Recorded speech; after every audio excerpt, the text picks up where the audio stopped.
మన దేశంలో ఎప్పుడు ఇంత వరస్ట్ చెత్త ఎన్నికలు ఎప్పుడు జరిగి ఉండవు.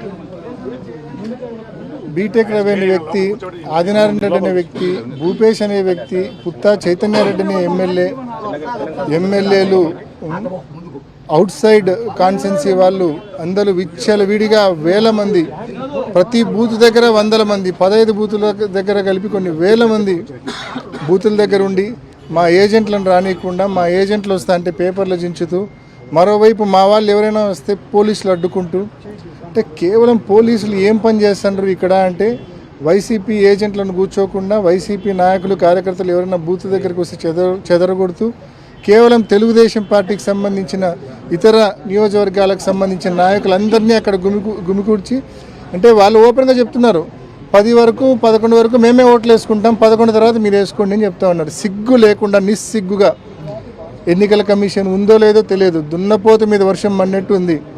ఏ మాత్రం స్పృహ చలనం లేనే లేదు. ఇంత ఘోరాతి ఘోరమైన ఎన్నికలు నిజంగా గతంలో ఎప్పుడు చూసి ఉండం. దురదృష్టం, సాడ్ స్టేట్ ఆఫ్ అఫైర్స్. మన దేశంలో ఎప్పుడు ఇంత వరస్ట్ చెత్త ఎన్నికలు ఎప్పుడు జరిగి ఉండవు.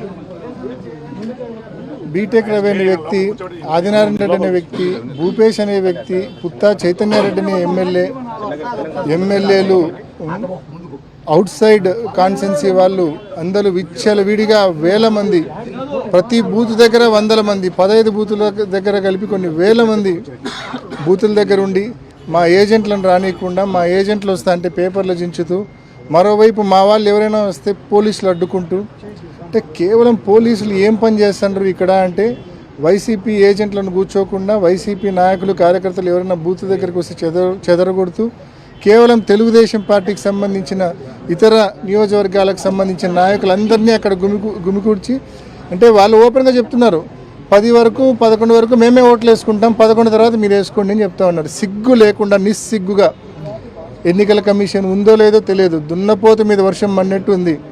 ఏ మాత్రం స్పృహ చలనం లేనే లేదు. ఇంత ఘోరాతి ఘోరమైన ఎన్నికలు నిజంగా గతంలో ఎప్పుడు చూసి ఉండం. దురదృష్టం, సాడ్ స్టేట్ ఆఫ్ అఫైర్స్.